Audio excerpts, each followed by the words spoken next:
La bataille de Normandie touche à sa fin, et en 80 jours de combat, les Alliés ont perdu plus de 200 000 hommes, dont 37 000 morts, quand les Allemands comptent 200 000 tués ou disparus et 250 000 prisonniers.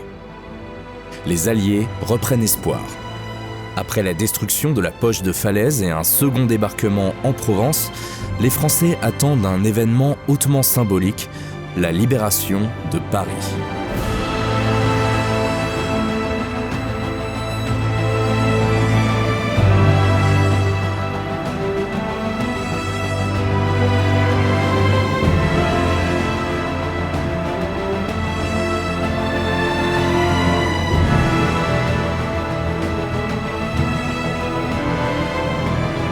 En août 1944, Hitler passe un très mauvais moment.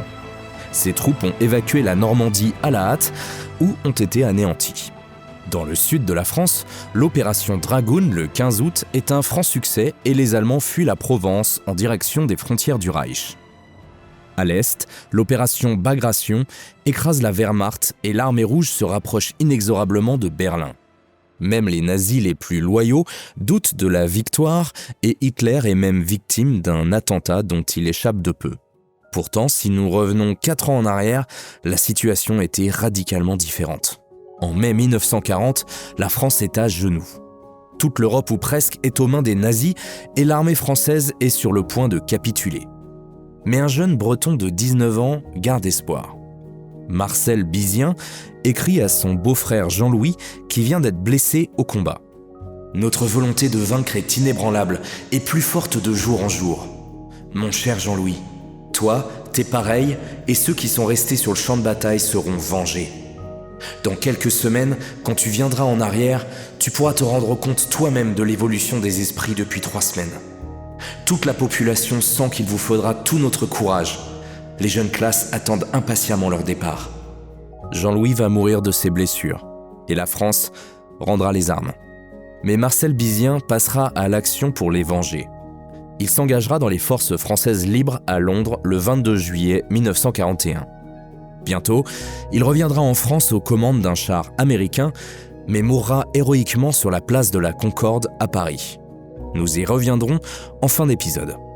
Il appartiendra à une division française venue d'Angleterre pour libérer la France occupée, la célèbre 2e division blindée. Celle que l'on nomme couramment 2e DB trouve ses origines en Afrique équatoriale française, et plus précisément à Brazzaville, capitale de la France libre du général de Gaulle. L'un des premiers à le rallier suite à son célèbre appel du 18 juin 1940 était un colonel du nom de Philippe de Hautecloque, plus connu sous son nom de guerre, Leclerc. À la tête d'un bataillon essentiellement composé de Tchadiens et de Camerounais, Leclerc obtiendra une première victoire en février 1941 face aux troupes fascistes italiennes à Koufra en Libye. Le 2 mars, il y prête serment.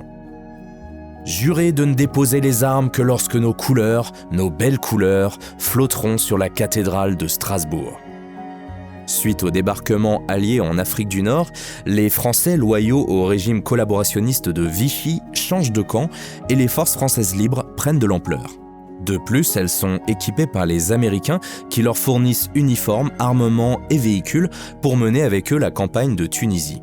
La colonne de Leclerc devient officiellement la 2e division blindée en août 1943. La 2e DB comprend le 12e régiment de cuirassiers, le 501e régiment de chars de combat, le 1er régiment de marche de Spahis marocains, le 12e régiment de chasseurs d'Afrique, le régiment de marche du Tchad, le régiment blindé de fusiliers marins et différentes unités d'artillerie, du génie, du train, de réparation et de compagnie médicale. L'ensemble représente plus de 14 000 hommes. La division débarque à partir du 1er août 1944 sur Utah Beach, et plus précisément à Saint-Martin-de-Varreville, et intègre la 3e armée américaine du général Patton.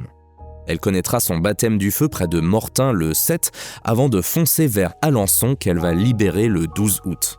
Hitler voit les Alliés se rapprocher dangereusement de Paris et il est déterminé à ne laisser de la capitale française que des ruines. Plus de 20 000 Allemands la défendent, équipés d'une dizaine de chars, sous les ordres du général allemand Dietrich von Choltitz. Les Parisiens, eux, décident de se soulever contre l'occupant sous l'impulsion du chef des FFI d'Île-de-France, le colonel Henri Rol-Tanguy. C'est la mobilisation générale. Le 19 août, l'insurrection démarre à la préfecture de police avant de toucher les mairies de banlieue puis les rues parisiennes où des fusillades éclatent. On compte près de 25 000 combattants parisiens, dont une majorité de policiers, tous portant un brassard bleu-blanc-rouge à croix de Lorraine. Ils s'arment comme ils le peuvent, récupérant des fusils sur les corps allemands, mais les munitions sont rares. Lorsque les Panzers se mettent en mouvement, les civils improvisent des barricades pour les ralentir. Voici un brassard des forces françaises de l'intérieur, secteur Paris-Ouest, porté pendant l'insurrection par Jacques Henel, visiblement dès le 20 août 1944, d'après les informations qu'il a annotées au dos. Les Français s'inspirent de l'insurrection polonaise, les habitants de Varsovie ayant pris les armes le 1er août à l'approche des troupes soviétiques. Ce que les Parisiens ignorent encore, c'est que l'URSS, qui n'a rien d'une alliée puisqu'elle avait envahi sa part de la Pologne en septembre 1939 aux côtés des Allemands, va abandonner les insurgés polonais à leur sort. Staline choisissant de ne pas intervenir, Varsovie sera écrasée après 2 mois de combat. 18 000 soldats polonais seront tués et 10 fois plus de civils. Heureusement, le destin des Français sera tout autre. Pour venir en aide aux Parisiens, Leclerc et De Gaulle réclament aux Américains la permission de foncer vers la capitale.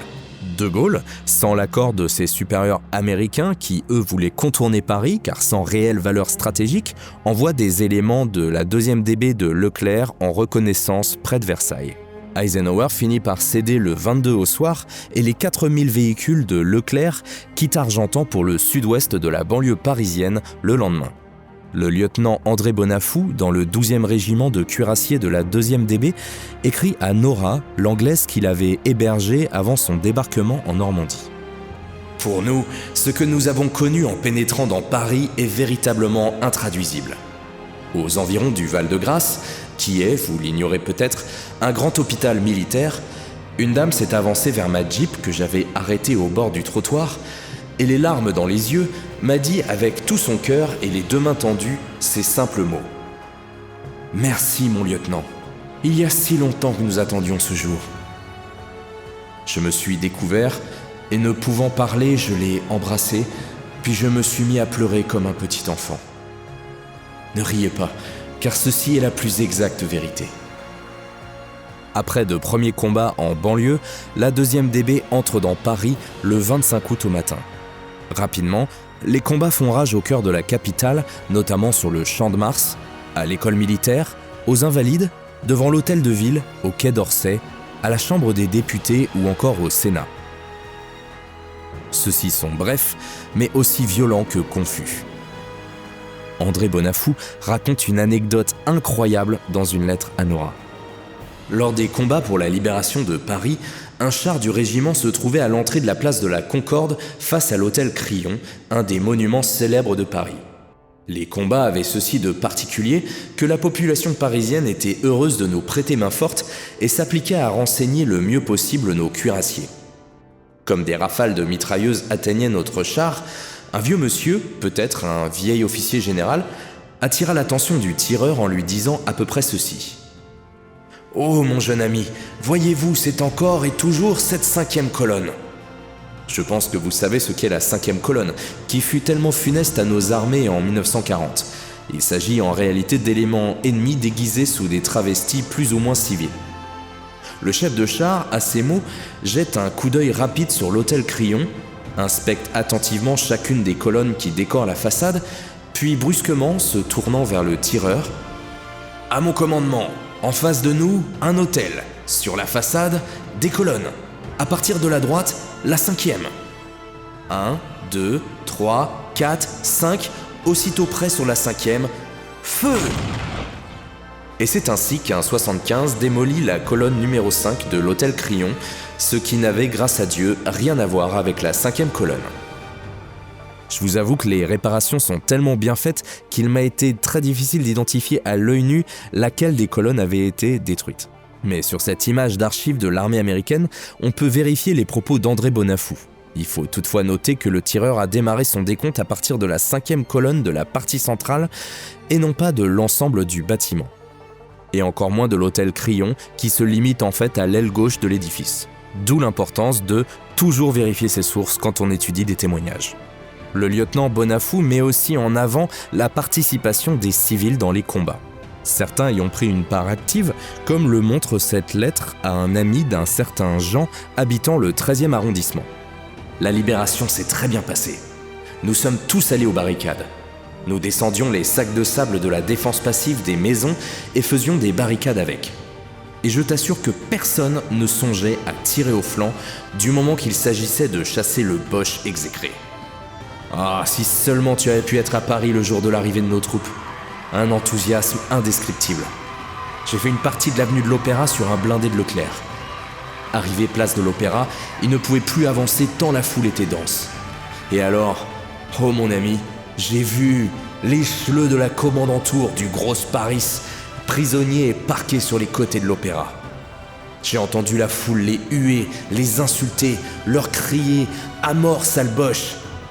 Tu sais, c'était toutes les rancœurs, toutes les haines et privations, toutes les colères contenues qui éclataient soudain.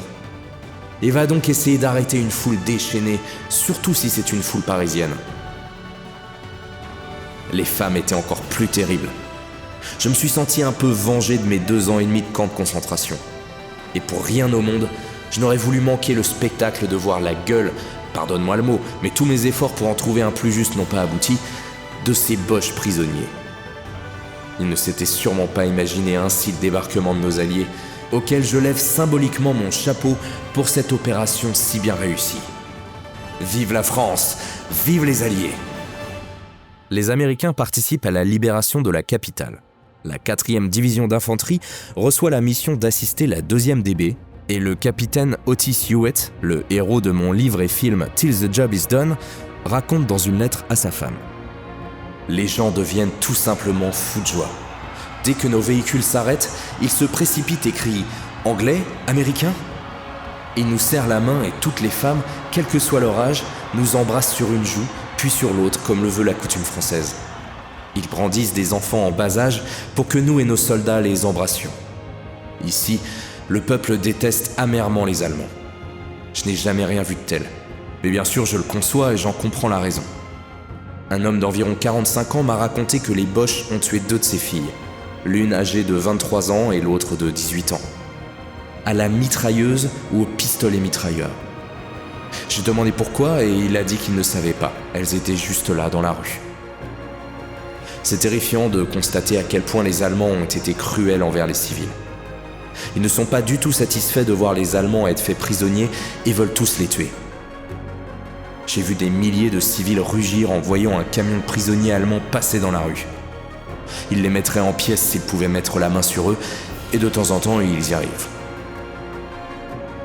Nous protégeons très bien les prisonniers que nous capturons, et il ne leur arrive rien. La résistance française, les FFI comme on les appelle, en attrape un grand nombre elle-même et nous les amène. Beaucoup d'Allemands sont pris dans des tenues civiles après avoir détruit leurs uniformes. Les FFI les démasquent rapidement puisqu'ils ne parlent pas très bien français. Retrouvons maintenant Marcel Bizien, dont je vous ai parlé en tout début d'épisode, le lycéen qui s'était engagé dans les forces françaises libres afin de venger son beau-frère Jean-Louis, mort en 1940. Après avoir passé du temps en Égypte, en Libye et au Maroc, il retourne en Angleterre en avril 1944 pour se voir affecté à la 3e compagnie du 501e régiment de chars de combat dans la 2e division blindée de Leclerc. Débarqué sur Utah Beach le 8 août, il prend part au dernier combat de la bataille de Normandie avant de foncer vers Paris. Marcel est chef de char dans le Sherman américain le Douaumont, premier blindé à libérer l'Île-et-Rose le 24 août. Le lendemain, il entre dans la capitale et remonte la rue Rivoli jusqu'à la place de la Concorde, où il se trouve nez à nez avec un char Panther allemand vers 14h. Marcel va alors accomplir une action héroïque, rappelée par une plaque ornant le mur du jardin des Tuileries, et elle fut également immortalisée dans le film Paris brûle-t-il, où Marcel est interprété par Yves Montand. Les derniers instants de Marcel sont racontés dans une lettre à sa sœur par l'un de ses camarades en décembre 1945 que j'ai choisi d'illustrer avec la scène du film. Le Douaumont progressait lentement lorsque votre frère aperçut le premier un tigre, avec un canon tourné en sens inverse de sa direction. Il voulut tirer, mais sa provision d'obus épuisée, il ne lui en restait qu'une seconde hors de portée, de telle sorte que le temps nécessaire à l'avoir aurait permis au tigre de retourner sa tourelle et tirer avant lui. Avec un sang-froid qui a fait l'admiration de tous, il commanda alors à son conducteur d'aborder ce char sur le côté. Ce dernier ayant un très long canon, il ne lui était plus possible d'atteindre le Douaumont, alors que votre frère, avec le canon beaucoup plus court des chars américains, n'eut plus qu'à tirer à bout portant, le détruisant en quelques secondes. Acclamé par tous les gens présents et tellement heureux lui-même de ce coup de force vraiment unique, puisque pendant tout le reste de la guerre je n'ai jamais entendu dire qu'il s'en soit répété un semblable, Marcel sortit le buste de sa tourelle afin de répondre aux ovations lorsqu'un sniper embusqué, probablement dans une maison voisine, l'atteignit d'une balle qui, hélas, avait frappé trop juste. Je puis vous assurer que depuis et jusqu'à Berchtesgaden, nous l'avons vengé. Cette lettre, aussi informative soit-elle, comporte quelques erreurs. Le char détruit n'était en réalité pas un Tigre, mais un Panther de 44 tonnes. Malheureusement, la plaque comporte aussi cette erreur. D'autre part, Marcel serait en fait sorti de sa tourelle, selon les sources, pour finir le char à la grenade ou pour manœuvrer afin de déloger son char. Quant au coup fatal, il est parti du fusil d'un milicien ou d'un Allemand posté sur les toits du ministère de la Marine, situé juste derrière lui, avec une vue imprenable sur la place de la Concorde. Touché à la nuque, et non pas dans le dos comme dans le film, Marcel est mort sur le coup. Il repose aujourd'hui dans son village natal de Plébain en Bretagne, aux côtés de Jean-Louis Lebotte, le beau-frère qu'il était parti venger. Voici l'endroit précis où est mort Marcel, juste devant la grille du jardin des Tuileries.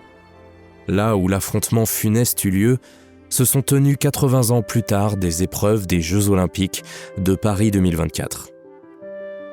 Voici la dernière photo de Marcel, prise sur son char quelques minutes avant sa mort héroïque. Pendant ce temps, à l'hôtel Meurice, à quelques pas de là, sur la rue de Rivoli, la 2e DB fait prisonnier le général allemand Dietrich von Choltitz, chef de la garnison allemande de Paris. C'est le général Leclerc en personne qui recevra du général allemand la reddition des troupes de Paris. Le cessez-le-feu est signé en fin d'après-midi à la gare Montparnasse. Paris, Paris outragé, Paris brisé, Paris martyrisé, mais Paris libéré, libéré par lui-même, libéré par son peuple avec le concours des armées de la France, avec l'appui et le concours de la France tout entière, c'est-à-dire de la France qui se bat, c'est-à-dire de la seule France, de la vraie France, de la France éternelle. Hitler enverra un dernier message aux Parisiens avec un passage de bombardiers de la Luftwaffe qui gonfleront le nombre de morts civils à 582. Au total, FFI et partisans communistes auront perdu 910 tués et 1500 blessés. Quant à la 2e DB, elle compte 78 tués et 300 blessés. Son épopée ne s'arrête pas là. Et faisant sa jonction à la mi-septembre avec la première armée française débarquée en Provence, la 2e DB va entrer en Alsace et libérer Strasbourg le 23 novembre. Leclerc tient sa promesse faite à Koufra en 1941. Ces hommes termineront la guerre à Berchtesgaden en Allemagne et seront parmi les premiers à entrer dans le nid d'aigle d'Hitler. Voilà qui clôture cette série spéciale sur le 80e anniversaire de la bataille de Normandie. Maintenant, plus que jamais, abonnez-vous à la chaîne car dorénavant les épisodes seront un petit peu moins réguliers puisque je dois m'atteler à mon 4e livre. En effet, je suis absolument seul pour écrire, tourner, monter et illustrer ces épisodes qui me prennent chacun au minimum 3 jours de travail. C'est autant de temps que je ne passe pas sur le prochain ouvrage. Ça ne signifie pas la fin de la série pour autant, je publierai d'autres épisodes de temps en temps, mais pour être sûr de ne pas les manquer, cliquez sur la petite cloche sur YouTube afin d'activer les alertes. En attendant la suite, vous avez 2 tomes de Till Victory et le petit 3e Till the Job is Done, ainsi que plusieurs longs documentaires sur la chaîne YouTube. Merci d'avoir suivi ces 12 premiers épisodes et je vous dis à bientôt pour un prochain Correspondance de guerre.